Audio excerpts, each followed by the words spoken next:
అద్భుత రహస్య మార్గం. 6 ఏళ్ల చెర్వికి పుస్తకాలు చదవడమంటే చాలా ఇష్టం.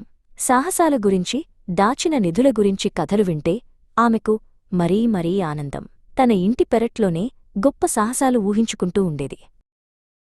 ఆమె చిన్న చెల్లి రేవ, 3 ఏళ్ల పసిపిల్ల, ఎప్పుడూ ఉత్సాహంగా పరుగులు తీసేది. రేవకు సాహసాలు కనుగొనడానికి పుస్తకాలు అక్కర్లేదు.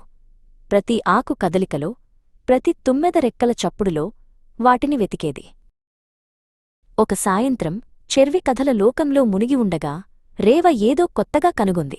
పాత ఓక్ చెట్టు వెనుక, తోటకంచి అడవి పొదలను కలిసే చోట ఒక చిన్న పొదలతో నిండిన దారి కనిపించింది.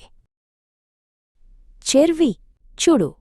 రేవ ఉత్సాహంగా కేకవేసింది. ఒక రహస్యమార్గం! మనం వెళ్ళి చూద్దామా? చెర్వి తన పుస్తకం నుండి తలెత్తి కొద్దిగా ఆలోచిస్తూ చూసింది. కాని రేవ అది ఎక్కడికి వెళ్తుందో, ఏదైనా ప్రమాదకరమైన చోటికి దారితీస్తేనో? చెర్వి మెల్లిగా అంది. రేవ కేవలం నవ్వింది. అదే కదా అసలైన సాహసం! అంటూ దారిలోకి అడుగుపెట్టింది. దారి ఇరుగ్గా, పొడవైన కలుపు మొక్కలు, అడవి పువ్వుల మధ్య వంకరగా ఉంది. పైనున్న ఆకుల సందుల నుండి సూర్యరశ్మి నేలపై అందమైన నమూనాల్ని సృష్టించింది. చెర్వి గుండెలో చిన్నపాటి ఉత్సాహం మొదలైంది. అకస్మాత్తుగా రేవ ఆగిపోయింది. ముందు ఒక ఖాళీ ప్రదేశంలో ఒక చిన్న మెరిసే చెరువు కనిపించింది. దానిపై తుమ్మెదలు అటూ ఇటూ తిరుగుతున్నాయి. లోపల రంగురంగుల చేపలు ఈదుతున్నాయి. వావ్!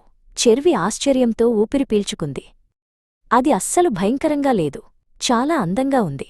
ఇద్దరూ చెరువు పక్కన కూర్చుని చేపలను చూస్తూ ప్రకృతిలోని సున్నితమైన శబ్దాలను విన్నారు. సూర్యుడు అస్తమించడం మొదలుపెట్టాడు. ఆకాశం నారింజ, గులాబీ రంగులతో నిండిపోయింది. ఇంటికి వెళ్లడానికి సమయమైందని వారికి అర్థమైంది. వారు నిజమైన నిధిని కనుగొన్నారు. బంగారంతో కాదు, అద్భుతమైన అనుభవంతో.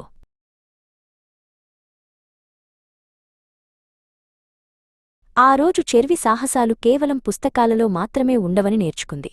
ఇంకా రేవ అత్యంత ధైర్యవంతులైన అన్వేషకులకు కూడా ఒక స్నేహితుడు అవసరమని తెలుసుకుంది. కలిసి వారి ఇంటి పెరట్లో అంతులేని అవకాశాలు ఉన్నాయని వారికి అర్థమైంది.